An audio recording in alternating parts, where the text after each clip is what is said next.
I guess we're ready. Everybody's here. All right, let's call to order the Carroll County Commissioners meeting of April 25th. Would you join me in the pledge, please?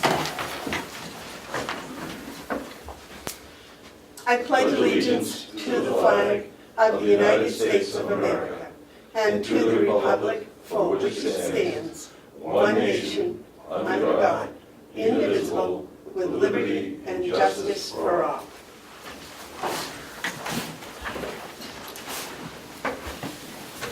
Okay, I wait a motion on the approval of the minutes from last week. So moved. Second. All those in favor, are there any additions or corrections to last week? Okay, all those, Excuse me, Madam Chairman. Yes, sir. I sent a couple of corrections back. Not this week, last week you did. You didn't send me any this week.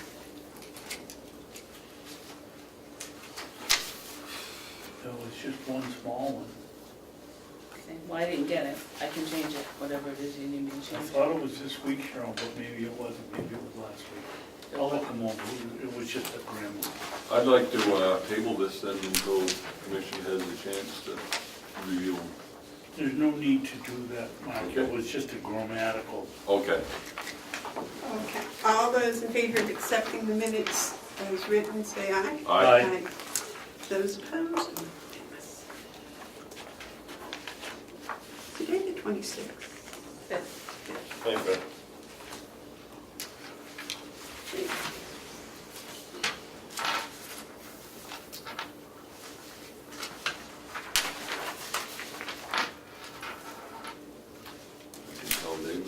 Sitting there with bated breath. He's ready to jump on something. He got something going on.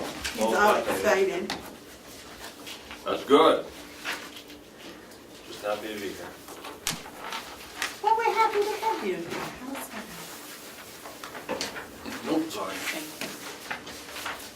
Okay, is there any public input? Yes, sir. Just to let you know, I've got a plea sentencing hearing, and I gotta go to it at 9. But I had two basic questions. One was apparently there's some information out of Stratford County about what they're planning to do, and also I was kind of wondering if the commissioners were intending to put the assisted living proposal thing out to bid again. I got some comments that I missed. Comments on that too. Okay. To answer your second question, no. But I forgot the first one. Go ahead. I'd like to take this, if we could, go into this discussion about the affordable living, because he does have a story, and I think it's an important one. And I also think we should share with him some of the information we have on the lawsuit that he's been dogging. But on the assisted living, as I look at the whole scenario, it is absolutely the proper thing to do to engage in the first step, which is a feasibility study. The commissioners have taken that position, and we have encumbered money for the purpose. But at the same time, we have to understand that there's confusion out there, and I can't quite figure out why. So my thinking, and I haven't shared this with anyone, I'm just going to share it now, is that money is encumbered, and I am certain that we do not need delegation approval to transfer that money as long as it's a capital expense. So what I would like to do is keep this discussion going through the rest of this season, have that money sit in its unencumbered and its encumbered status to be used when we break ground. And that ground will be broken, and it will be something that the voters will decide this fall when they are going to be asked, do you support a feasibility study? And that question will be asked of everyone involved. And I think that that's the way that we have to solve this thing. There was an article in the paper last week encouraging us to talk with the delegation, improve communication, and I had to laugh at it. I absolutely had to laugh at Representative Marsh's and Representative Knurk's preaching to us that we should communicate, when they sat here and voted no on the feasibility study every time that thing came up. So it's very clear to me that this has become such a political hotball that it's going to come down to the voters. And I'm confident that the voters of this county are going to agree with the commissioners that the proper thing to do regarding our elders is to at least study the best way that we can meet their needs and do it in a way that's affordable to taxpayers. And when we talk about elder care, we're not just talking about the elders who need the care. We're talking about the helping families to provide that care. I just, and I'm going to finish here, but I've been blessed, as my family's been blessed, as so many families have been blessed to have elders in our family. And with that comes the opportunity to help them in their retirement age, in their older years, as they helped us as we were all growing. There's a lot of families that can do that, but there are many more who cannot do that. There are people out there who just cannot do it on their own, and people need help. Not just the elders, the families who are helping the elders. So this idea that government has no responsibility, I believe, is hooey, and I believe that the whole entire county will say as much. And so I'm looking forward to the election so that we can finally get on the same page and have elder care feasibility studies so we can start doing something positive. No, I'd have to check the vote, but I thought Marsh and Knurk were actually on your side. Every time a vote has been taken, they have not voted for it, every time. The delegation or Jerry and... Delegation, when they have a vote, Okay. its members, when they cast the votes, have not voted for it. You're referring to the delegation, not Jerry and... They're members of the delegation. I cannot see how they can say they're for it and then vote against it. I mean, that doesn't make sense to me. I mean, I'm not a rocket scientist, but if you say you're for something and when they call for the vote, you vote no, that doesn't seem to jive. I mean, we'd have to check the rules, but I think they voted for it. You will find that they didn't. Okay. David, you had a comment? Yes, to answer Damon's question on whether we're going to proceed with this or not, just for the record, I met with Representative Knurk on Saturday morning about his article. Mark, I disagree with you. Those two gentlemen voted in favor of a feasibility study. The delegation in total voted against it, which I don't understand because the delegation's very own subcommittee voted 4-0 to have the study. And why we don't have the study is beyond me. If you got your head in the sand, if you don't think this county's in trouble age-wise and taking care of the elderly, and it's just, the demographics are there and we should be doing it. I don't know how we get around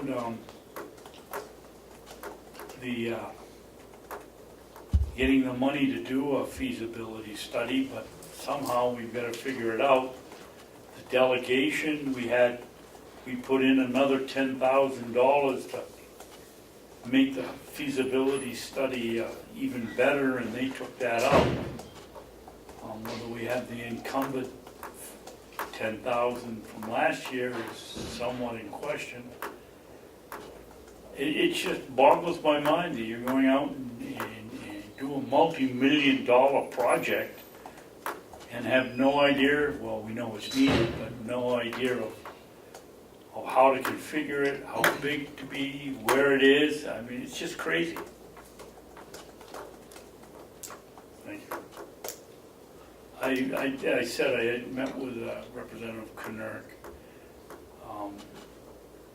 We had a long discussion, and he realizes that there's a lot of friction between the delegation and the commissioners, and he had some ideas to how to solve it, and we discussed that. Is it all right to give this to David? I would think, yeah. Oh, thank you. Oops, I'm so sorry. Got it. Good luck. Nice catch. All right, is there any other public input? Okay, the first up is Chris. Hello. Hi. Excuse me, Madam Yes. Chairman. Damon asked about the suit we. I just gave him the copies of the papers work that we had. Okay, so we're not going to discuss it, we're just going to. Well, I just thought that would answer any questions he had. I think- Do you have some questions? Well, I think we should discuss it. I read it and reviewed it, and I'm back, well, I'd like to hear it with a question, but overall, I think it's something we should do. But then again, you know, I hesitate to go into the courts. You never know what happens there. Well, I'm of the opinion, I just got it this morning, so I'd like to Sure. have some more time to digest it. David, do you have a comment? No, I have a question. It talks about two different national firms I've reserved off, two primary methods of distribution of possible proceeds. One is on population and one is on, Oh, yeah. what's it they call, I fear the population distribution. Is the population, if they do it and you win, is he talking about based on population in just New Hampshire? Yes. So we're talking, I don't think so. I think he's talking about, if you read it, I think he's talking about total United States, big cities Exactly. versus our little towns. And I'm certainly, I haven't decided whether it's population or usage, but I'm certainly against basing it on population across the United States. I thought he said he was going to do it on usage, yes, Mark? Well, he does.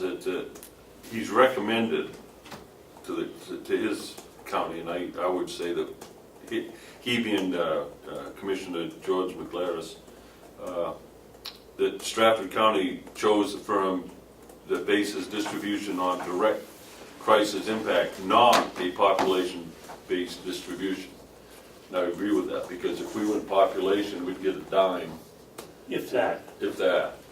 So if we go forward with it, I would agree with Commissioner McLaris of Stratford County that we choose a firm that bases distribution on the system, on a direct crisis impact, not a population-based distribution. Question I had is, why, which firm is it? There's two firms on the top of it. I can answer that. Yeah. I'm Robert Bonsignori. Oh, yeah. How you doing? Good. Can you? Yes, come and join us. I didn't know that thing was going out, so I'm not appropriately That's okay. dressed, but Neither are we, so don't worry. Well, we didn't know you were coming, so. I didn't know it was coming either, but I saw it and I looked, and I'm in Belmont, and I figured if I say I'm ready 24/7, 365, so I guess that meant I gotta be here just in case, and now I'm glad I did. Well, So when you have a case this big and this complicated, the lawyers, Madam Chairman, yes, sir, wait a minute. can this gentleman identify himself and tell us what he's doing? Right, okay. You're being We're televised slightly off the agenda, so we will kind of just, and you sit right there, Chris. Okay. you can, My name is Robert Bonsignori. I'm a lawyer, licensed in New Hampshire and in Massachusetts. And I'm part of this proposal that you're talking about. I've been working with Belknap County for a while, also with Stratford County, and some others expressed interest. When you have a case this big, it's never one law firm that brings it forward. If you have one law firm, it's just not in your best interest, because there's always too many things going on. It's better to have a number of people work together. So the Napoli Skolnick group and I have bonded together. This way you have local boots on the ground, which I would provide. I'd come and work with your local with the commissioners and who you assign as far as your administrative personnel goes, and meet with the police, meet with whatever else departments come to the surface. It's much more than the police, it's health. We probe, we'll work, we'll talk to you and brainstorm. We have a form that we fill out that provides the basic information, but then every county is different. Every county has their own particular needs, and so that's where we go beyond what's just a form. When you have to start with something, then it's important to look individually. Because Carroll County is in a crisis, as are others. I have one question. This is very general. It does not name specifically any companies that your lawsuit is addressing. We have a 290-page complaint, and within it, which will be filed in a few days, we're revamping it. McKesson, if you look into the promotional materials, we did put some of the major players in. The reason we put the major players in was to underscore how much they're making at the expense of the counties and the families within the counties. They're making billions. They're paying $100 million fines like it's a parking ticket if you ran into Dunkin' Donuts parked in the wrong spot and they don't care. So we are, within the 290-page complaint, we're adding people. Okay. So what is the timeline for us to become involved in this suit? Okay, this is not legal advice, because I wouldn't provide legal advice without, Right. a retainer, but just generally speaking, I can speak. So basically, there's, on every case like this, there's a statute of limitations involved. Within the statute of limitations argument, there's also something called fraudulent concealment. Okay, so fraudulent concealment is basically a legal theory that says, well, you stole my money, it was in a safe, I never go into the safe. And you someday, 10 years later, you open up the safe and you find your money's gone, you know the only other person in there was so-and-so, and they say it wasn't me, and by the way, the statute of limitations ran, but you went up to them 10 or 20 times and asked them if they took money, and they denied it. I can come up with better examples, but basically, if someone lies, okay, or fraudulently conceals bad conduct, then the victim shouldn't be suffering. There should be an exception within the law, because the law governs people and humans have their ways about them, and it can't be like a computer program, and so that allows you to get around, a statute of limitations. That's also subject to the discretion of the court. So it could be 3 years. Well, I think you misinterpreted my question. Okay. George McClaris had asked the different counties, he had told them what he was doing and asked if we would like to join him in a just multi-county suit. And I was just wondering when the deadline, if we decided to do that, would be. Because it sounded like you were getting ready to file papers. We'll file, and we'll add people on. I'd like to get on file as soon as possible, and the reason is, every time someone files, they're gonna stop their statute of limitations from running. So if one county takes a long time to file, you don't want the others who are diligent to suffer. And so there's no problem filing multiple times. It's, the worst, it's another filing fee, so what? Okay, so we can have a week anyways to digest this and talk Oh. to our lawyers about it. Definitely, Okay. definitely. All right, gentlemen, do you have any questions for him? So, Yeah. yeah, go ahead, Dave. Sir, in your paper here, the very first thing is the fee percentage. Yes, And it says 25% of all amounts recovered, whether the claim is resolved by compromise, settlement, or trial and verdict and appeal. Then it goes on to say, any liens, expenses, and, I don't know what the word is, subrogation. subrogation are to be decided after the contingency fee is calculated. What is the contingency fee? I mean, Okay, so, we're setting aside a little bit of money in case you want to change cars, it can come out of the contingency fund or? Nope. Or what? This is a no dig, this is, I call this a no dig fee. So you don't have to dig in your pocket ever for a penny. This is a no dig. Once the money's recovered, we will receive our 25%. In most circumstances like this, it never occurs, but as lawyers, we have to put it all in there.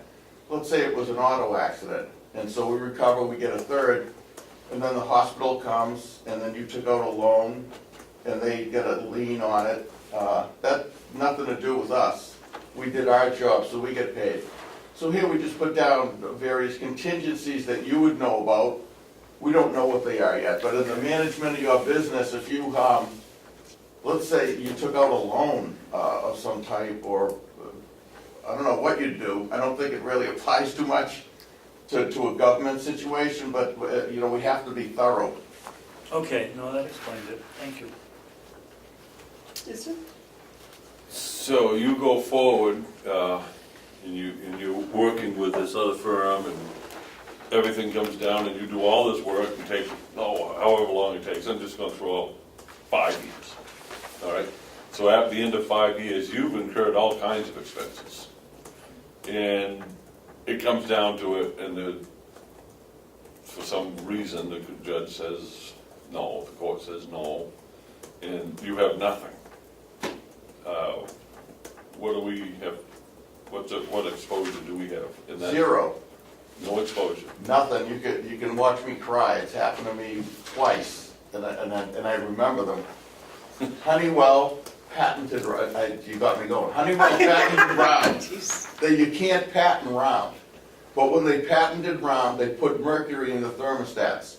So the idea of my case was to get those round thermostats fixed and to get the mercury out of everything. And we took it, and they threw us out of court. And I lost $750,000, but to this day, if I had to do it again tomorrow, if I had a second chance, I'd do it again. The Okay, point then do it being, again. he has 100% confidence in winning this case. He's at I do. 80%. You have 80% confidence. No, it's more than 80 on this one. Honeywell was a risk. There's a loophole in the patent office if no one contests. The patent goes through. It's a little complicated thing. That one was a calculated risk. This one, I've taken on Walmart, the tobacco industry, the smokeless tobacco industry. I thought I saw it all. I'm waiting. I'm eager for this case to go forward. Well, I am too, and I'd like to be a part of it, but I believe that sometimes it's important to take a little pause here. And so I agree with Commissioner Bevard that we should take some time with this. I don't think much time, a week. I'm not trying to rush. I just saw the meeting and I just felt I should come here and Well, not to put pressure on, but just to, you know. I'm very glad you did. And I am too. I am sure that our local reporter, Damon, is very glad you are here, and he's probably going to pigeonhole you afterwards, because he had a lot of questions as we had. I don't talk to the press unless you would want me to, because it's your case, and it's my lawyer should be working and not heard, except in court. Yes. Well, one of the things is that there's layered value to this case.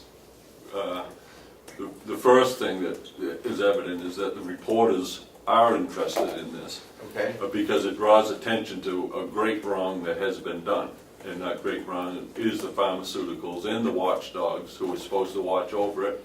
And that has cost not only money to the county, but it has caused severe pain to people. I heard a very startling statistic the other day, and I won't get into the details because I haven't confirmed it, but a local hospital, a regional hospital, not a local hospital, it's not local, a regional hospital is reporting that almost 40% of new births the babies are born addicted or have substance abuse. It's getting out of hand, and then some. I mean, it's been out of hand. So this case allows us to highlight that we've been wronged in this area, and I think the pharmaceuticals have to be held accountable. From what I can gather, if everything checks out, there's no cost risk to the county. No dig. And so money we recoup, and that'll be all good. But the big thing is that while this case goes forward, it draws attention to a very, very real problem. When I grew up, I saw veterans, and they were the disabled people in the population, and that was my example. When this is over with, when this case is settled, everyone in the country is gonna have to deal with the big problem. It's not gonna go away, this addiction's strong, and these are that type of disabled people that we're gonna have. And we've gotta do something about it, and it's gotta be forward thinking. Yeah. You might wanna think about, and I'm not making suggestions, I'm just making a comment, but you might want to think about allocating some of this money towards fighting the next epidemic, because when the opioids get shut down, they're going to go to meth, they're going to go to fentanyl, they're going to go to something else, and so a little bit of forward thinking might help. It's got to be beat, and the only people who can beat it are the people. You had a comment, David? Oh, Okay. Anything else? Sounds good. Okay. I'm sorry I didn't wear a suit. That's No, I okay, thought you were. that's all right. Okay. That's my uniform, but That's all right, you brought your brain, that's what's important. It doesn't matter how you dress it up. I appreciate that you came today. my Thank cell you very phone there, much. if you come up with anything after that, if I'm sleeping, I'll call you when I wake up if it doesn't get me. I'm here for you. All right, thank you very much. Because I have mine online. You got one more? Would I get it? I'm sorry, Chris, I That's okay. apologize, that was totally unplanned, but I think it was informative. Absolutely. Now, you've had some problems with some equipment. Yes, our turbo temp. This is a small but very costly piece of equipment. Fortunately, Would you tell for the camera what it does? yes, sure. All the plates that go out for every resident at every meal has to be held and served at a certain temperature. And this machine heats up a kind of a hardened plastic and wax pellet that goes underneath the plate, every plate that goes on a tray, so that it keeps the heat once you put the lid on. So in case a resident's, say, taking a nap or bathing or whatnot, they might not be at the lunch table in 15 minutes or 20 minutes after the meal's been served. This will hold the heat for the food to be served at a safe temperature. Okay, that's like the little water containers you used to put with baby dishes on. Yeah, exactly, Okay. exactly. It gets used 350 times a day. So very, very costly, valuable piece of equipment that we can't really go without at all. So normally, if you have to buy these brand new, they range from about $8,000 to $10,000. And they're about this big. And the inside of the pellet bases have like a thick, we're just gonna call it a liquid wax of some sort, that the coils actually heat up, and that's what retains the heat. So, fortunately, because of the relationship we have with Dynex Carlisle, who makes this machine, as well as who produces all of the coffee cups that the residents use, the plates, everything that goes on a resident's tray is from Dynex Carlisle. So, like many places, they supply us their products for free. Every couple of years, we renew our coffee cups, our salad bowls, etc. In exchange, we buy the disposable lids that go for all those containers. So they make something on us, but we also get something on the return end. We belong to an exchange program for this particular piece of equipment, which many people do. So when our unit goes down like it did, we had Bob Murray double check fuses. We went through everything before we said we need to get a new one, just in case it was a $15 fuse fix that could have saved us a lot of money. It wasn't. It kept arcing and shorting out, so it's something deeper in the unit. So I called Dynex Carlisle. We send this out to them. They send us a refurbished one, which I believe we've done in the past before I was in this position. I believe Rob had to do this once before too, because this is a long-standing relationship we've had. So this one that went kaput was a refurbished one, you believe? Yes, believe, just by the stickers on the back and from the information I gathered from Dynex, when I spoke to them, they had said you had replaced this a little over 2 years ago in the past. So the cost of that unit for that exchange program is $2,495.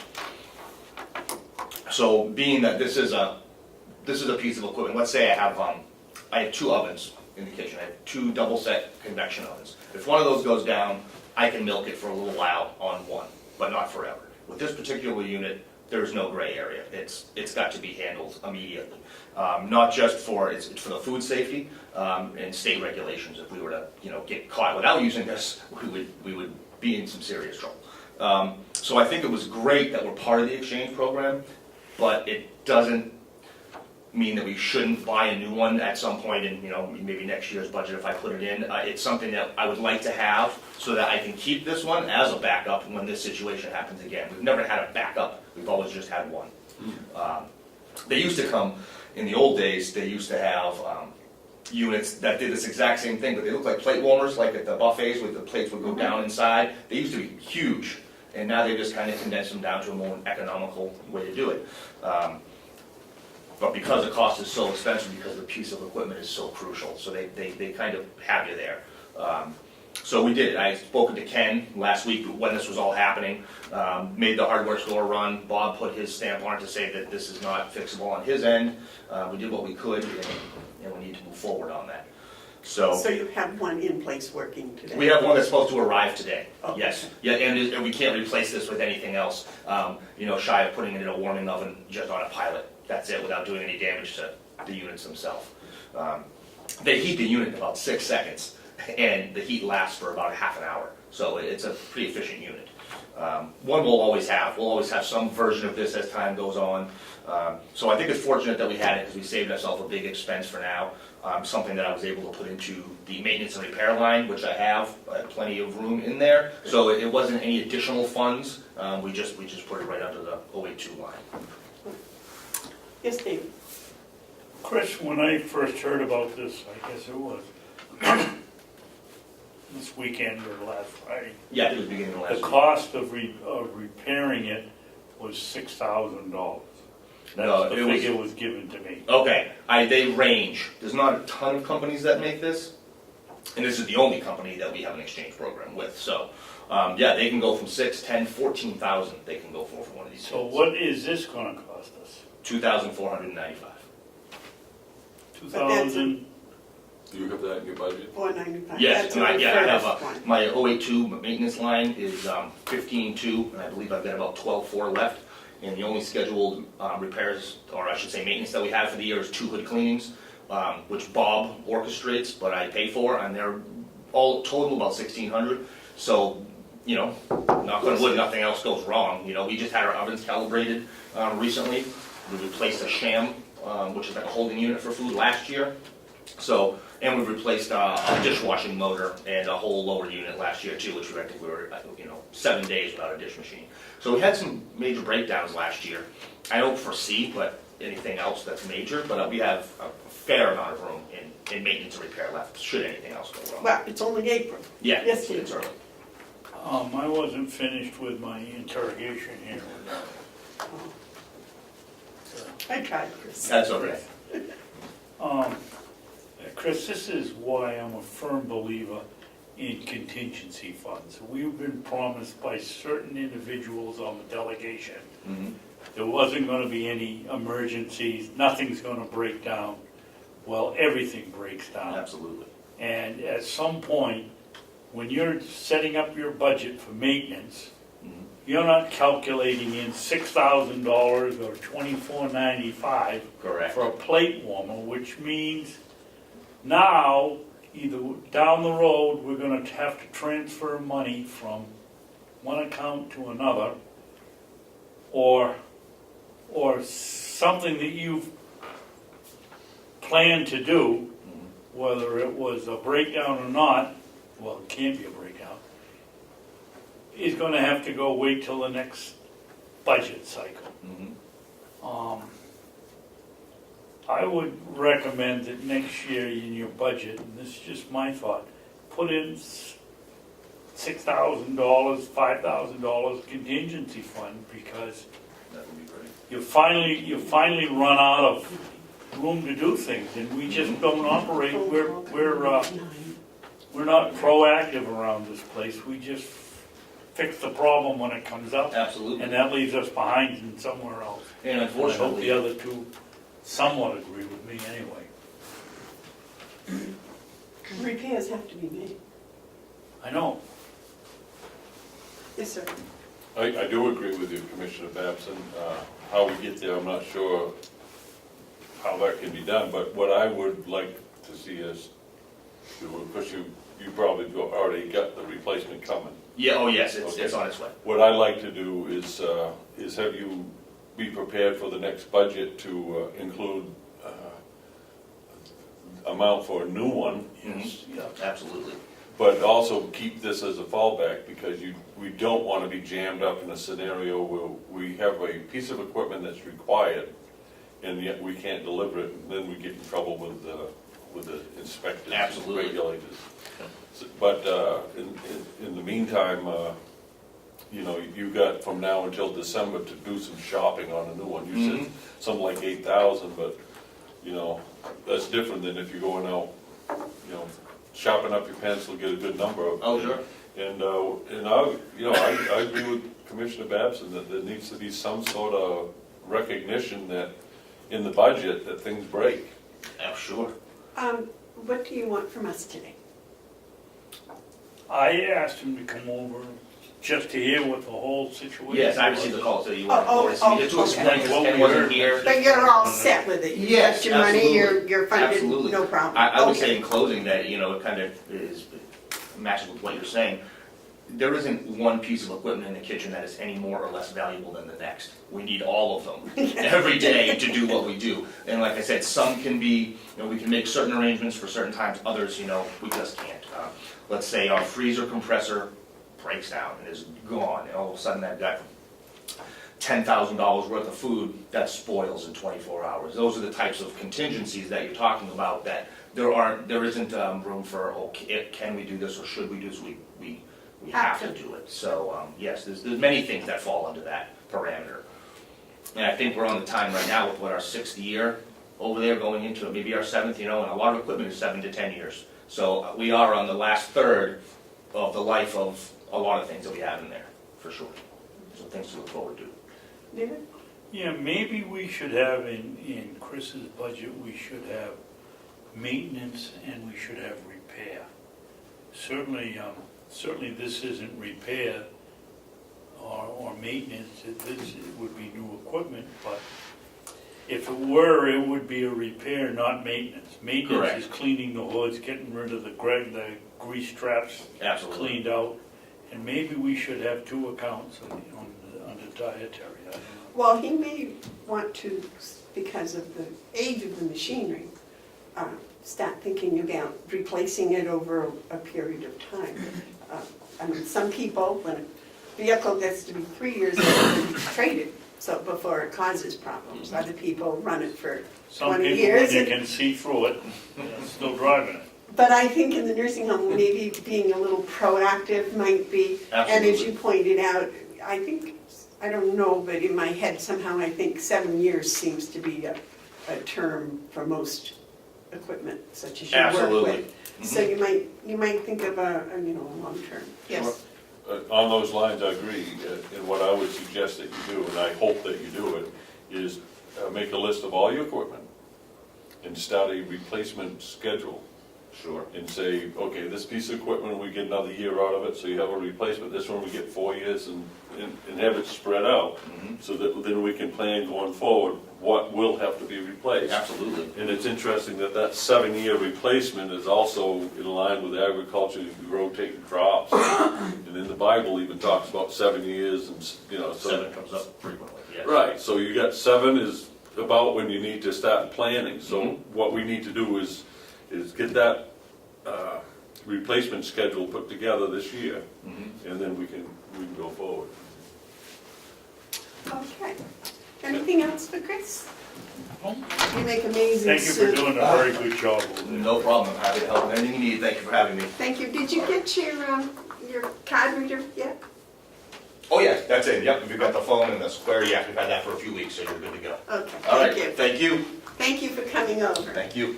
We can all recess and we can call the attorney on the phone. She said she'd be ready when we take her call. Okay, you set it up for 9? Around 9, she said, she'll be waiting. Okay. Without disclosing any Legal non-public update. information, what is it about? Ken asked me if I would facilitate it because he's not able to be here because of the family situation. So it has to do with some reviews of some current legal matters that we have. Okay, Does it have to be addressed today, or can we wait and do it No, next week? today would be the day that we need to talk Okay. about. All right, John, I'll make a motion that we go into non-public, No, it wouldn't be non-public. You're going to- non-meeting. All you have to do is recess and say we're going into a new meeting. You don't need to vote. okay, but John needs to know, because he needs to shut his camera off and know that we're going to be more than 5 minutes, right? Probably 15. What we're going to do is we're going into a non-meeting with our legal advisor. So, I don't know, I would say maybe 10 minutes, Maybe no more. right? Should Howie stay? He could, yes, actually, yes. I defer to you, if I know what it's about, I defer to your judgment. Yep, I think in this case he should stay. Okay. All right, John? We're going into recess now. I declare recess. For And so nine- you- Okay. Recess is over. Okay, Bob, we have the direct TV. You did some more research, was that it? Oh, Howie, you're right up after him, so Yeah. don't go I far. just want Bob to have the front seat. Thank you. All right, good morning. Good Good morning. morning, Mr. Marsh. You were emailed my update? So I Is was, the update talking about the other references? yes, Yes, I was. yes, And thank you for doing that. not a problem. Where are we with this? I was asked to provide, or get a couple of more references Yeah. and check on those references, which I did, which you Right, got a copy of. yeah. And I was also asked to provide a signed contract from Planet Satellite, which I also was able to get. Okay, so it's the colored one we want. Yes. And at that point, we had voted to approve, or had we? I'm not sure What's you've the minute? actually voted to approve yet. Where's the minutes? Just last week, so. Yeah, it was just, David wanted some more references. Okay, we tabled the discussion, so now we need a motion, Madam Chairman. We just tabled the discussion. We didn't have a motion before the discussion? No. All right, one of you gentlemen? Make a motion, we take it out of the DirecTV contract discussion. It was tabled to take it off the table. Okay, what I'd like to do is, we should craft a motion where we approve this contract, but we also notify Spectrum to pack their stuff and get out. Probably not in that fashion. Wouldn't, I like that. But we gotta take it off the table first. No, we never put it on the table. Oh, I thought you said we put it on. We tabled the discussion, but I think that really means we just didn't discuss it, because there wasn't any motion to table.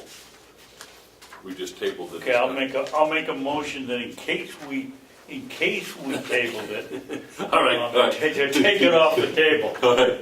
We're gonna take it off the table that we're gonna take You something off the second it? table that, We don't know, whether we tabled. You didn't. no, I can't make a second to that motion. Ah, you guys I have so can't much. take make a motion to take something off the table that wasn't on the table.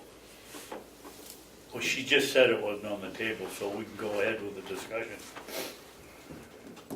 There was no motion. There was last no week. motion to take off the table.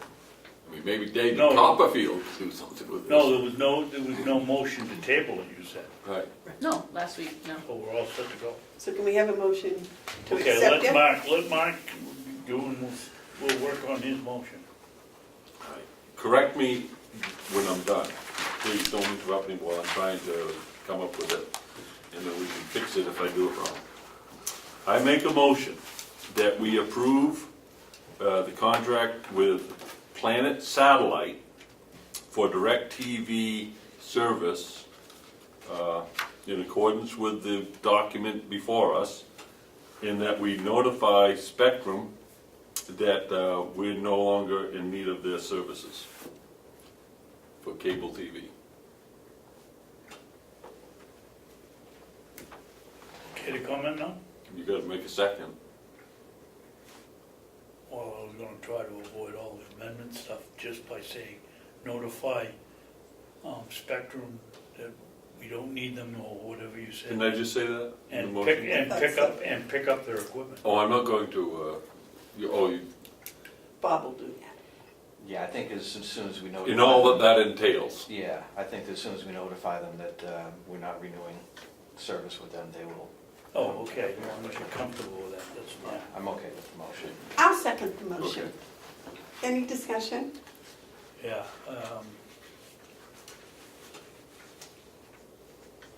I think it's a shame that we've had to do this, but I'm looking forward to working with Planet Satellite. I think the letter to Spectrum should go to the gentleman who came over and tried to save that company. He did a good job, Yes. but he didn't have anything to work with. The service that we were getting was nothing he could repair. And it looked like we were gonna have to spend $19,000 to continue getting the service that we're not happy with. He did a good job of trying to salvage it. I would like to have this letter of disengagement go to his attention. You could start it out with, despite your best efforts. Yeah. And even though you should be president of the company, you're the only one that cares. Who would you like to craft this letter? I think Ken probably should when he comes back, but you can work it with him. Okay. I would think that would be the best way to do it. All right, gentlemen. And I like your plagiarism of my line, he should be president because he's the only one that cares. I really think we ought to put that in the letter because that's fine with what it that.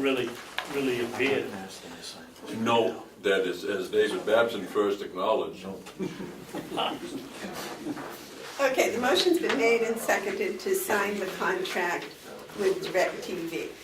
All those in favor say aye. Aye. Those opposed? And I assume, once again, I'm the one that signs it? Yes, please. I think everything you need to sign is, can I? excuse me. Oh, you want me to sign that I one? just like to do things really good, really complete when I can. I'd like to make a further motion that we authorize the chairman to sign on behalf of the Board of Commissions for the purpose of the contract with Planet Satellite. Second. All those in favor of the motion say aye. Aye. Those opposed? I think I did that right. Yes. And Oh, no. that. Just that one page. That's the equipment that they're gonna be providing at no charge. I had to find the zeros here at the bottom. What did that gentleman call that suit? No dip? What? No dig. No dig. No dig. I'll give these to you. It's an interesting way to describe a contingency arrangement. Yeah. I like that. Thank you, Commissioners. I will, Thank you, I'll good get the ball job. rolling on this. Good job of getting it. Do you have anything else for us? I do. General Linen, who does our linen service, they're up for renewal again. I think you have a copy of that as well? You do. Yeah. Okay. Sorry it's so small. This is Is it a bid or an eye test? eye test. Okay. It's an automatic renewal. isn't No, this is not an automatic renewal. This was presented to you almost in the, actually in the exact form 1 year ago. The price is not increased, they've held the price. They've kept the terms the same, which is a 30-day notice to discontinue service if we so choose, and non-renewal, non-automatic renewal. So But it is a renewal. This is a renewal contract. Right, okay, that's. But it's the same terms that the commission assigned last year. Yeah. and I would ask the commissioners to sign it today. Madam Chairman, I make a motion that we authorize the chairman to sign on behalf of the commissions for the renewal, one-year renewal of the general linen service contract with Mountain View Community.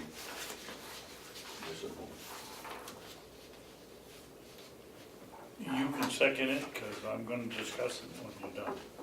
I'll second it. Is there any discussion? Yes. First of all, I didn't go to page 2. What do you have in your budget to buy magnifying glasses? Yeah, Ah, do you want to look at this? It's a little bit bigger. no, that's okay. Okay. Going back, and Howie will recall this, and I think it was when you first started, Bob. We had trouble with general linen with coming in and loading the closets up and billing us. I can remember we had 1,600 face cloths. Was one of the things, and I don't know how many towels you could have bathed for 10 years and still had fresh towels. And they came in and changed the system or did something. And it seemed to really correct itself. Is that still the story? That is still the case. You know, we have to have enough inventory on hand to survive for a few days. Right. But also we need to keep a tight inventory to keep the cost down, because everything that we keep we have to pay for. And I got to give credit to Carrie Archambault, my assistant. She's doing a great job of keeping these numbers in line and keeping the budget in check as far as general linen is concerned. We have a housekeeper that we've kind of transitioned into the role of laundry management, dry laundry management on the floor. So we're avoiding cases of hoarding, which we used to have stacks of face cloths and stacks of Johnnies in rooms. They're being tighter controlled. So she's put things in place that are getting the job done. Do they wash them and bring them back? They wash them and bring them back, yes. And for you two that weren't here, we were paying when these things were delivered. It wasn't when it went back how much we used. So the salesman would come in, or the laundry deliverer, and they were just packing the closets. And we had a huge, took you almost a quarter, didn't it, to work the bill down to where, Well, I forget the. what I did, I told them specifics, this wasn't working because they were charging us essentially by the piece, not even by Right. the pound. And I said, we have That's the 103 other beds today, we have 103 beds tomorrow, and we'll always have 103 beds. You've been with us a number of years. So now it's flat rate, so there's no That's right. surprises. Now, the interesting part, and why I feel comfortable with the way Bob's doing with this renewal, yes, it's a one-year contract. What it really is a one-year price guarantee, because we have a 30-day out. We can, if for whatever reason, another laundry service showed up on our doorstep today, we could swap, we could change by just giving 30-day notice. The contract is really a one-year price guarantee. The general linen during the next year can't go up in their pricing. So it gives us security. And it takes away the pressure from going out to bid, and they know that, which is why they keep the price the same. Because they don't want to go through the problem and the hassle of bidding, because they know that once they open that door, then it opens the door to us deciding, well, should we have our own equipment, should we go self-operation? They don't want us even thinking about that. And they've been pretty good to deal with since under those terms. Yeah, they've been great to deal with, actually, as of late. And this did go out to bid a few years ago. How many years ago? They Four, haven't, three? but they haven't gone up in price since. No. They've stayed level, and it saved us. We saved, when we did go out to bid and renegotiated this, we immediately saved a big chunk of money, and it has not gone up since. And the big savings was we went to by the pound rather than by the piece. I'd forgotten that. Now it's flat rate, it's a Yep. fixed amount per month. The only thing that we're really paying extra for is in the winter, because I think we contract with them for the mats, for the floor mats. So this is for the year? No, that's per month, 663 per month, which works out to be 7,000 and change.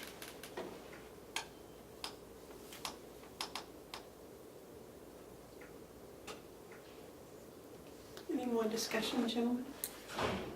Motion's been made and seconded to accept the general linen service one-year contract. Yeah, it says here, what did you say, 6,000? It looks like $663. But he said it's per month, Yeah, but, which would be 7,000 something per year. oh, okay.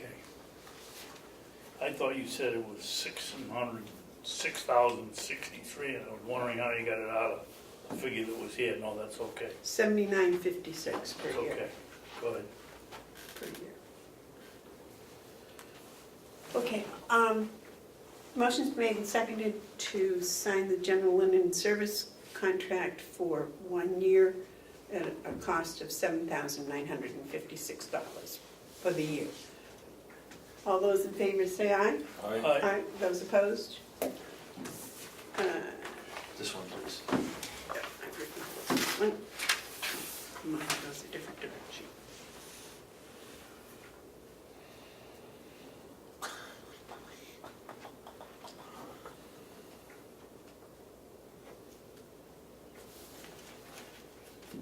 Well, I probably signed it in the wrong place.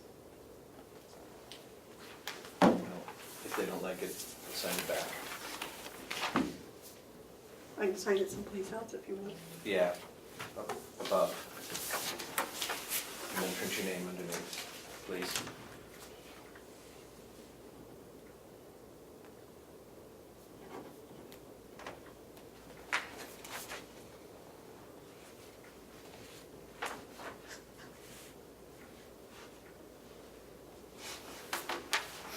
There you go, sir. Thank you very much. Okay.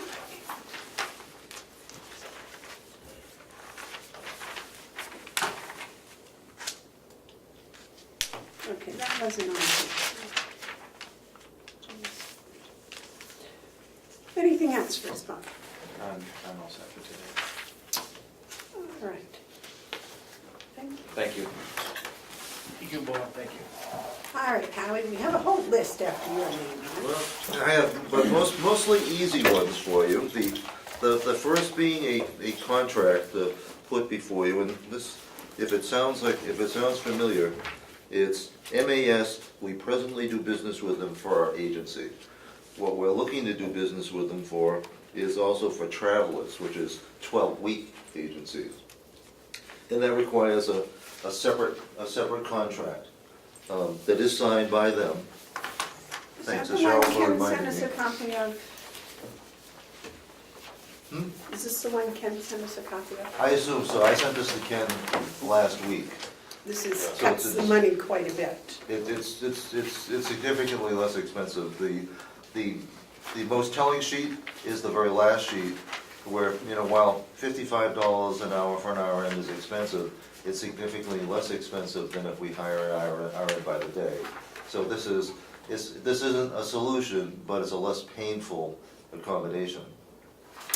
Now, this is for someone that's going to be out on family leave or something, to be replaced. Well, right now, we have 4 nurses that are retiring, 3 that have and another that's in the process. So it'll be difficult, we're not gonna be able to replace them immediately, so using travelers will buy us time. So these people will be coming in for 12 weeks at a time. And hopefully, if we're lucky, during those 12 weeks, we'll be able to find permanent replacements. Are you in touch with the area nursing schools that are graduating RNs and LPNs this year? Well, nobody's graduating LPNs. That's a sore subject because they're needed in long-term care, but they're not being trained. The community college system, which used to have LPN programs, have all abandoned them. So there's a private program somewhere in Cheshire County, down around Keene somewhere, that has an LPN program, but that's the only program that I know that's in existence. But we do work collaboratively, especially with COAS, up Berlin, with a community college up there, White Mountain Community College, but also with Laconia, with Lakes, or Belmont with Lakes, and every other place that we can. New RN graduates, they're they're recruited by the hospitals. There's an excitement for the hospital part. And so they're difficult to grab, but we do keep the door open, and we want to. I want to start working increasingly with Plymouth State, which is opening up, which has a new nursing program. And we're hoping actually to be interviewing with a social work intern there soon. So we want to make that, we want to get a clear connection with them. All right, there are no adult education programs that offer nursing degrees? No, they're all, it's the shortest that you can get is through the community college system, and I believe that's just over 2 years now. Wow. All right, gentlemen. So there's no expense involved, this is authorizing, this is a contract that would allow us that, should they be able to find somebody acceptable to us, that we would be able to engage them. It's a same company we're doing business with, but this would be on different terms. Do they actually have people that are available? They don't really want to start recruiting until they have a contract, because they don't want to, the people that they actually get are not local people. These are people that will be coming typically from the Midwest. If you look at the demographics, it's actually, I don't want to call it a glut, but let's call it a modest surplus of licensed staff in other parts of the country. We have a drought here, and it's going to be a long time. And we're talking about a 10-year window before that's likely to be addressed. We have so many nurses on the East Coast that are retiring. We have more people that are retiring that are joining the workforce for it. So we're going to be behind the 8 ball for quite a while. Not so in the middle part of the country. Interesting geographical point. Yes, David? Howie, in reading this over on, I guess the pages aren't numbered, but somewhere in there, one on the top that starts with 2018 travel rate sheet. Halfway down it says OT after 40 hours per week equals flat rate. I don't see anything in here that defines flat rate. I'm sure that it's the 55 and the 49, but That is the flat rate. well, I would make sure that somewhere it says it's the flat rate. No, it is, we do not pay an overtime premium. I mean, if the person is willing, they can work 60 hours, but at the flat rate, at the stated rate. They do not. Okay, well, maybe that's what changed flat rate to stated rate. I mean, there's no tie between flat rate. We see the figures up here in the top, and I'm sure that's them, but there's nothing that indicates it's them. No, I'll be glad to clarify with Steve Manning as our account Yeah, representative. that's a very simple one, but You put right up there, you just put the word flat rates, That's, that's what I would do. and then that clarifies it. It's awful to use assumption when you write a contract. We could all sit Especially in if it goes sour and you gotta deal with a lawyer. and they'd get an arbitrator. no, I know that's what they intend, and I know that's. And I do too, but let's avoid any opening the door for a problem. In fact, what I would suggest, Madam Chairman, like Commissioner Hounsell's suggestion is to, before you sign it, if moved to sign it, for you to amend it and initial it to say where it says LTC rehab, add flat rate right there. I did. Oh, good, perfect. Well, I think I didn't initial it. I think he needs to do it, and he needs to initial it and bring it back, then we'll sign it. No, the only reason that I'm being a bit pushy is because they can't do any recruiting until they have it signed, and we have 4 people that are retiring. There's an element of time being of the essence in order to save money and not use agency. How difficult is it for you to get a call into Mr. Manning right now? Well, not right now. Oh, okay. I would say, I would think he could scan us over a copy with that. If he could somehow relay to us that he will initial flat rate, then we can move forward. I don't. Well, what we can do is vote to accept it, since I'm the only one that has to sign it. As soon as Howie gets the paper back, with the flat rate initialed, by both he and I. That'll do. Will that do it? Then I can sign it, but I won't sign it. So you'd be until- approving it contingent on Him, my getting documentation to the chair of those terms. That See, would, yeah, that would do it, because then we have it on record. that, and you wouldn't be signing it until or unless we have that done. So I'll get him to get that sheet back. So I'm gonna make a motion, Cheryl,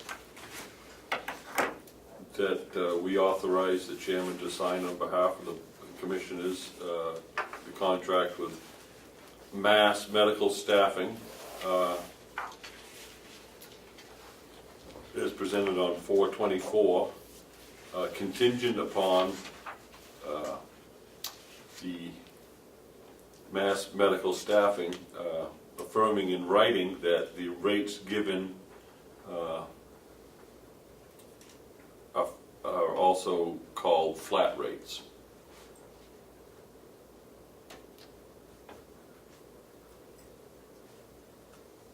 In the motion. Second. Okay, motion's been made and seconded. Any additions, discussion? Yes. Yes. Yesterday I had Kathy and Cheryl pull out what we've paid for agencies since the 1st of January. I was shocked, and I won't tell you whether I thought the figure was high or low at this point. But what do you think we've paid for agencies in that 4 months? And 60,000. In 4 months, that's 120 days. Probably 36,000. pretty good. We've paid $39,200, and if that isn't evidence enough that we have to do something about the wages we pay people over here, I don't know what you have to see. I'm just glad it wasn't 60,000. Because it could. It could have been be. easily. It could be, It could easily have been. right. You get a bad streak of Yep. attendance, it could jack quick. Because we don't have a choice to staff. Right, We just don't. Case of the flu for right. goes through there, yeah. That's a lot of money. And the reason we don't know is we've got 3 agencies and we're signing checks for them all, so it isn't like one check comes through and you ring, it's 20,000, the next one is 16, and so now you paid 36, so you know, but we're signing 8 or 9 checks over that period of time, You can lose track. and you lose track very quickly. And this will help stem that, it'll help reduce it by about 1/3, which will be a help, but it's still not, it's not a true solution. It's But a it is help. Band-Aid. It is a Band-Aid. Howie, what happens if you get somebody in here on the travel for 12 weeks and they're not doing the job or you don't like them because, as you said, they hire people from somewhere, they don't know the people they hire either. We maintain full control for any, in fact, the good part is, we don't have to go through all the paperwork. They're not our staff member. Somebody makes a mistake, someone we don't like, we just say, no. And the agency knows that. But the agency also knows not to place anybody who doesn't have good, we get all their credentials, we get a say in who's hired, but we also have complete control over who stays. Okay. So the motion's been made, seconded. All those in favor say aye. Aye. So where does that go? Hey, Madam Chair, I have a recommendation for you relative to pharmacy. Oh, that was quite a job, wasn't it? Well, it's not finished yet. Oh, What I'm suggesting to you in the information that you have is that we had 5 excellent providers, all qualified. All the pricing and everything is there. The pricing is all consistent with each other. But what I'm recommending is that of the 5, 2 distinguish themselves. And what I recommend is, and I've actually even provided the wording for you on page 2, if you chose to use it for a motion, is that in light of that we negotiate with these final two candidates involve a team involving nursing, business office, and medical records. Yeah. And to get the best possible terms for the county. Because truth is, out of all these five, they all quoted on the finance part the same, but they all had interesting twists and turns that could benefit us. Things specifically that I noticed, things that we need to clarify, how can we get more out of them for commitment, for support during state survey? I want them to commit to so many days when the surveyors are here. Pre-admission support, different things that we can build in that'll be especially valuable as we convert from paper records to electronic medical records. We want to have their stated support and negotiate those specific terms with one of these two finalists. The two finalists that I recommend to you are Preferred Pharmacy and PharmAmerica. The others could do it, but these two had the best references and provided right out of the gate the best package of services and price. It seemed unreasonable to try to negotiate with five. There just isn't enough time in the world, and these two leap to the top of the field. Do you have specific areas you think they can change there? Definitely, and I've listed that, and that's before we sit down with Lori and Paula and Jen, who each have different areas that they might want to be sure is made clear in a contract. So I looked at this as just kind of a way of distilling it down to a manageable number. David? I have a couple of things. First, Howie, since I'm only, excuse me, familiar with one on there, the Eliquis. It's a 2.5 milligram tablet per, what's a tab? A tablet, just one for one tablet. $8.11. So let me find it first, lest I speak out of turn. $10, $7, $6, and $7. Yeah, exactly, that is per tablet. Pricey stuff. Why do I pay such a differential, much lower? Well, of course, what's happening here, I know I'm Yes. a good guy and they want to keep me alive, but that doesn't account for the difference in price. is it for a 2.5 milligram tab? I believe so. Okay, because that is critical. Is it much lower? It should be a little lower. Well, I shouldn't, They're that's deli- not a fair statement on my part because that's after the insurance pays. Okay, That- because they that are makes- delivering. That makes the difference. Typically, these are very competitive. In fact, one of the things that I want to negotiate that was not clear across the board is for our private pay residents. I want our private pay residents to get the same pricing. Not all of them were willing to do that, and quite frankly, the ones who didn't, like Omnicare, I didn't put on the final list, because I think that's important. We want all our people to be treated fairly, and most are willing to do that, but we want to get real specific with that. But they're providing, when they do this, they're delivering it, in some cases 3 times a day. They're providing a lot of service with the drug. What do you mean delivery? Well, we get deliveries depending on who you look at. On that last page, you'll see the very top line is delivery. Some is just once a day, but most are twice a day during the week and once a day on the weekend, plus having emergency deliveries. So they don't bring it in like a week in advance? No, they're here because our residents, they see a doctor, things are changing daily. So they're prepared to come in every day. And some medications can only be given now for 14 days. You can't give 30-day supplies on some narcotics. But they're here all the time. And that's a big service. I mean, it's a guy running around the state just delivering medications to nursing homes. Yes, David. Howie, did we ever hear back from Omnicare? I've heard not a word. I've heard from their salespeople who don't know anything about their problems with billing.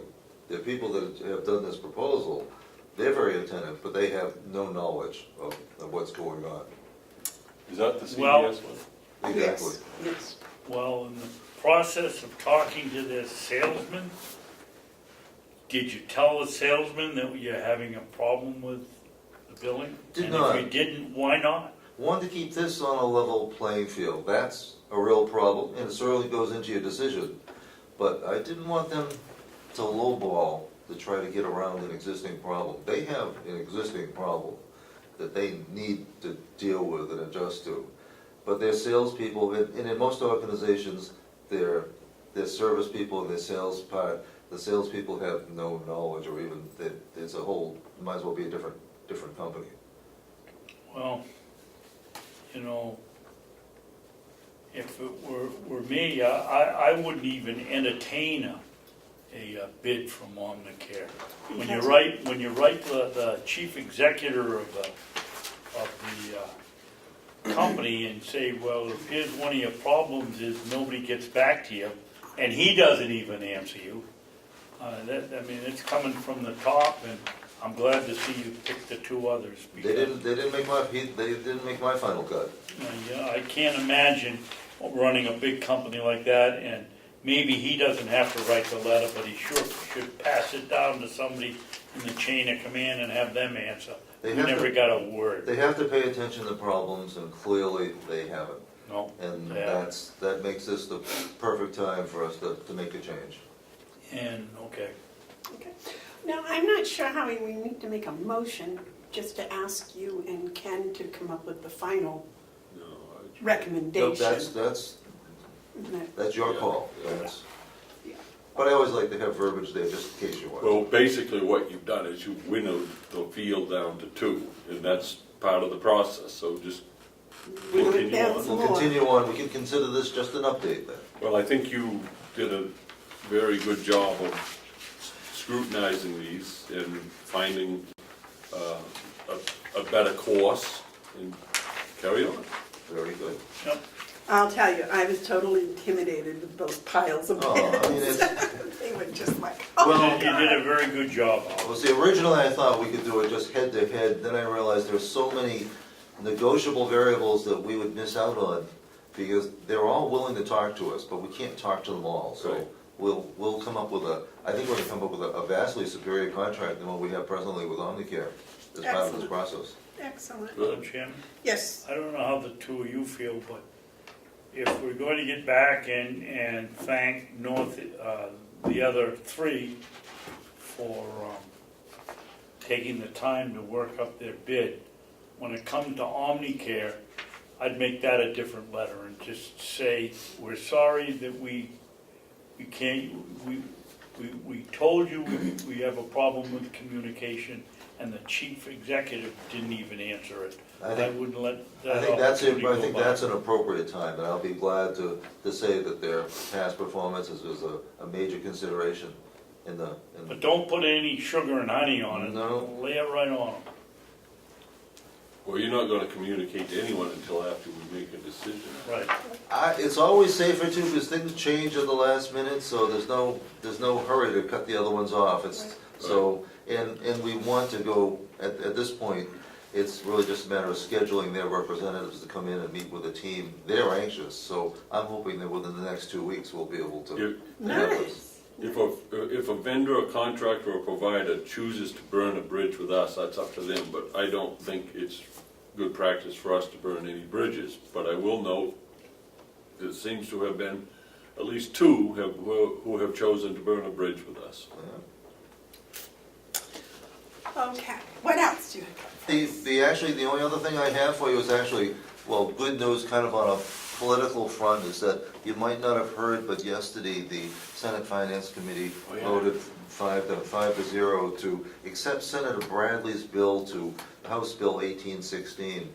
And this does two very important things. Now, it still has to go before the Senate, but it is forecasted to sail through, well, that's true or not, who knows? But it did come out of the committee. But it came out of committee, and going into committee, nobody was really sure exactly about how the committee chair, Senator Bradley, was feeling about it, because the thought was that he's got the ear of the governor too.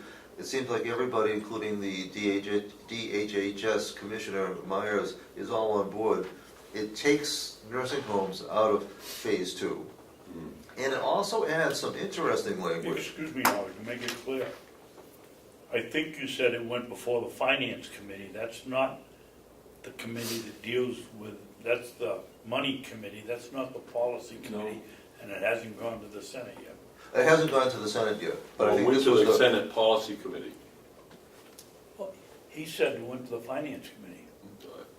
You sure? well, let's see. That's the one that, Usually it goes to the policy committee Senator and then the. Bradley is chair of Human He's- Services. Human Service, so it must have gone to Human Services. I thought Senator Bradley was chairman of Finance, but No, I- it's not, that's Senator Cassidy. okay, well, this went through Senator Bradley's committee, and that's, in the next hurdle, I think from that's from called what I public So understand. that's the policy. Right, it went to the Policy Committee, And I'm told that the next step is the full Senate. yes. Yes, Oh. and then the finance committee if it passes the full Senate. Passes a full Senate, it will go to committee conference. okay, now I have. It doesn't do the same thing as the House, they don't send Oh, every money they out. don't? No. Okay. They just took nursing facilities out, nursing home facilities. Correct, out of Medicaid managed care. But not the CIF. Well, the actual language is notwithstanding, a long-term support services, specifically nursing facility services and services provided under Choices for Independence waiver, the developmental disabilities waiver, the in-home supports waiver, and the acquired brain disorder waiver, as those waivers are issued by the CMS, shall not be incorporated into the department's care management program for delivery by a managed care organization under contract with the state. So who did they leave in there? Well, hospitals, Phase one. phase one. Phase one remains, it didn't just delay implementation of phase two, it eliminated phase two. All of it? All of it, but it added some interesting language here. The department may develop a plan to offer on a voluntary basis only county or other locally based programs of all-inclusive care for the elderly, PACE, or similar accountable care organization models to provide a non-fee-for-service basis nursing facility and Choices for Independence home care services for beneficiaries who voluntarily elect to participate. So they've shut off the requirement that will be managed care at the nursing home, and they've opened the door to counties or other groups creating or taking part in this PACE program For the elderly? for the elderly, 55 and older. Right, what happened to the head injury people that you just said they took out of it? That, I don't know. I'll have to do some more research on that, because I had thought that had been left in. Here's the extremely encouraging part of Senator Bradley's amendment and the committee's amendment, and I hope the Senate passes it, is it at the very least, will save county taxpayers in Carroll $2 million annually. That was a very, At least. that was a very real possibility, because the details were so unclear. We had hopes and promises of Henry Lippman and others that this might happen and could be allowable and might happen, but there were no guarantees or assurances. And if that translated into loss of pro share and reduction in MQIP, that would have hit the county at about the $2 million line. So the other part of this is that the attention is focused to the elderly, to the PACE programs that we can develop within the county, either at the county level or working with existing agencies, or maybe new agencies coming. And I think what this speaks to is addressing, it doesn't capture everything, but it addresses in a very real way a step forward for elder care in this county. It does, it opens the in an door. affordable manner. Now, I agree with Senator Bevard, we are responsible to look after the well-being of all our citizens, and the head injury component needs to be further looked into. But as it pertains to just this, I see this as very encouraging news. It certainly is. But for PACE, we have to have a PACE center. And that is going to be, Fun to create. It's going to be enjoyable to create a PACE center that's going to meet the needs of the elders in the most affordable way, where we keep to manage the operations instead of having an out-of-state insurance company do it for us and having to pay them at the expense of people not receiving services. It's a good term. I don't want to jump to conclusions, but I don't think when we read Pace Center, that we necessarily have to think at all necessarily in terms of construction. I think we want to look at throughout the county, where are there natural resources? This county is so spread out, the idea of there being a center doesn't make sense to me. That's what I'm saying, it's But just you start looking at North Conway, you have the Gibson Center, you look at Wolfboro with different opportunities for senior center, and Ossipee. How can we create, there are a number of places in Ossipee, meal sites. How can we look at different places, whether that be Huggins or Memorial Hospital or Gibson Center is a natural, of course. But we need to be looking at, my bias is as many different existing places and help support what's already in place before we think about trying to replace it with a grander, separate center. Well said. I think for us, in many instances, quote, the center is going to be on paper. Right. Because we'll still have the same organizations that are managing now. The reason why the traditional center, this is in my bias and in my estimation, has been the common model, is that it's been dominated by private enterprise. It's more efficient for them to have one building, one place, and run services out of that. It's efficient for them. I think we have an opportunity here to be even more efficient by, instead of being centralized, to have a distributed model that suits it suits the practical nature of the layout of the county. We had that several years ago. How many, David? I don't know.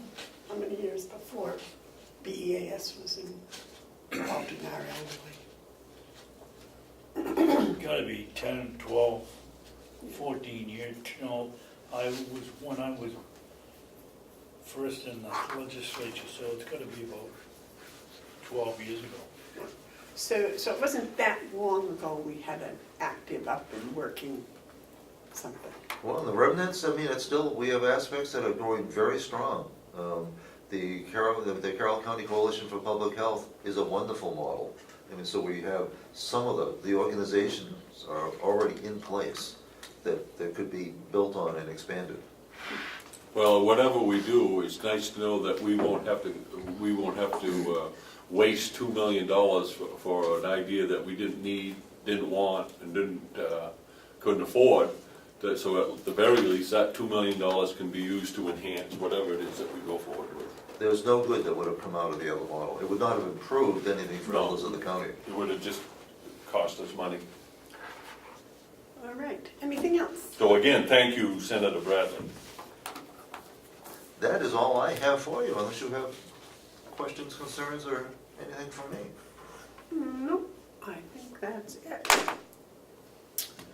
Yellow folder, we have a yellow folder today? No yellow folder. No administrative updates. Thank you, Commissioner. Thank you, Sean.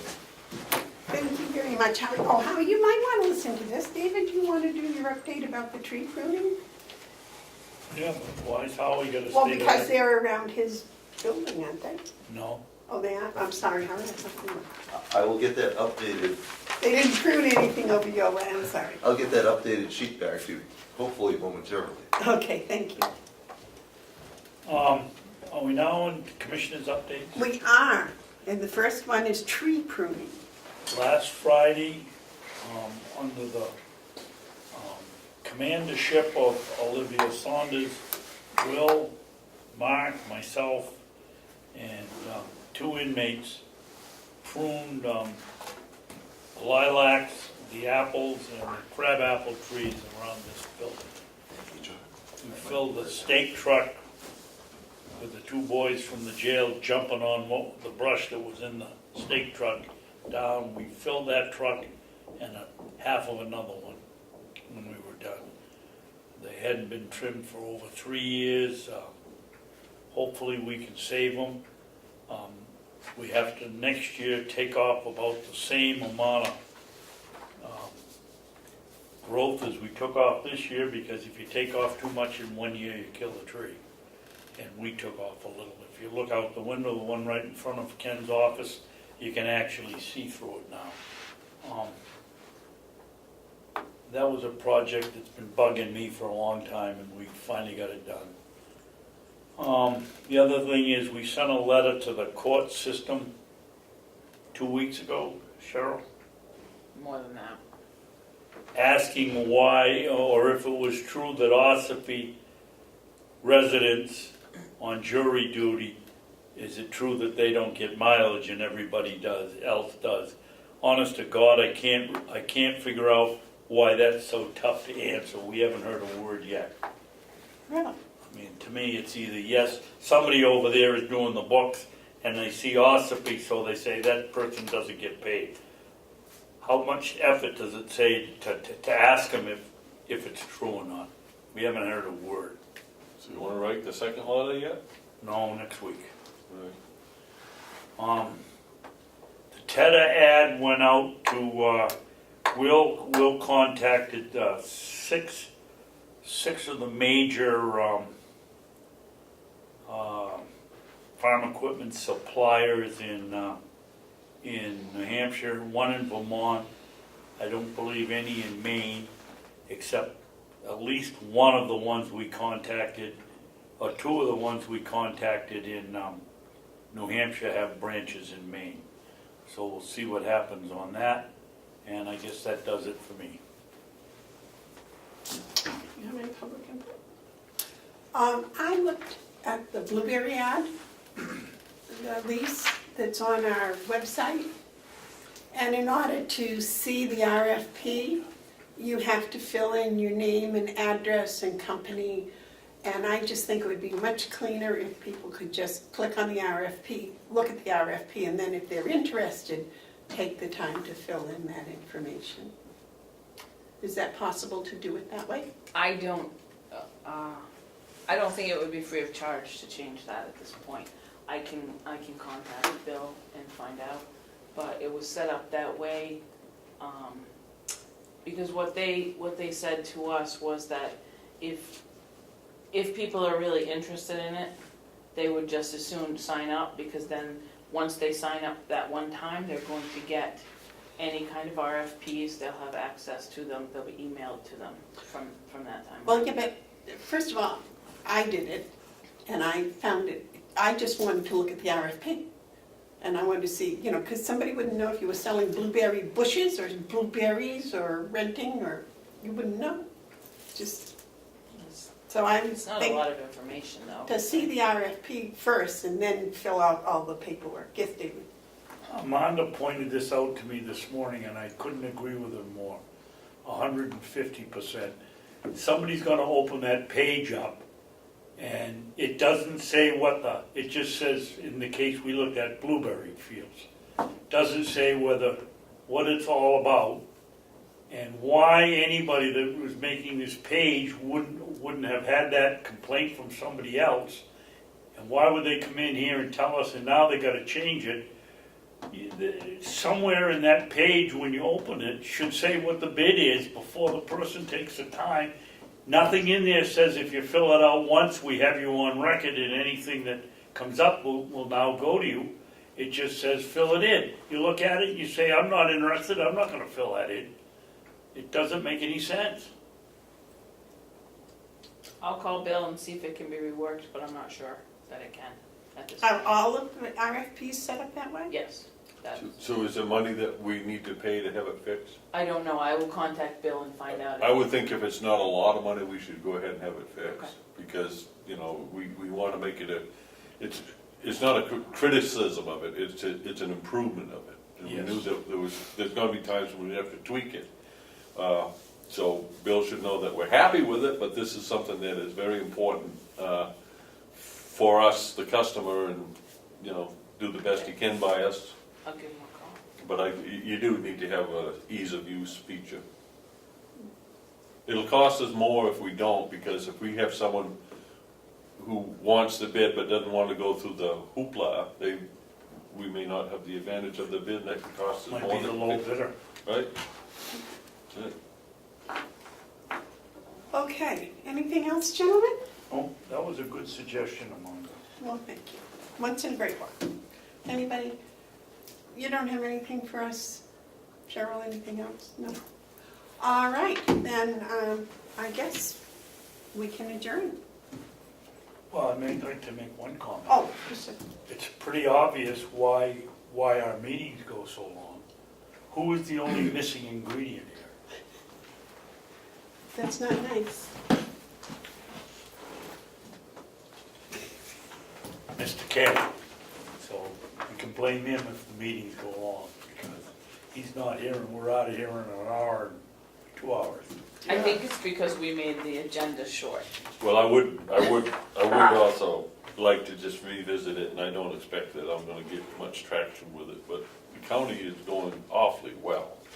We're short on help, and the amount of time that everyone has to get to prepare for a meeting is considerable. I'd like us to spend the next week, not to decide it today, but spend the next week thinking if perhaps it's advantageous to all concerned if the commissioners' meeting was every 2 weeks. That's just a thought, because whatever we did today, I don't know, was there anything that had to be done today? What we did today that had to be done today, probably, I don't know. Well, the non-meeting. No, that was important, that's right. But anyway, just something to think about, because maybe we can be more efficient. I'm not saying we're not gonna do a job, but we could have more efficiency meeting every 2 weeks. Just a thought, again. I do love coming down and seeing you every day, every week though.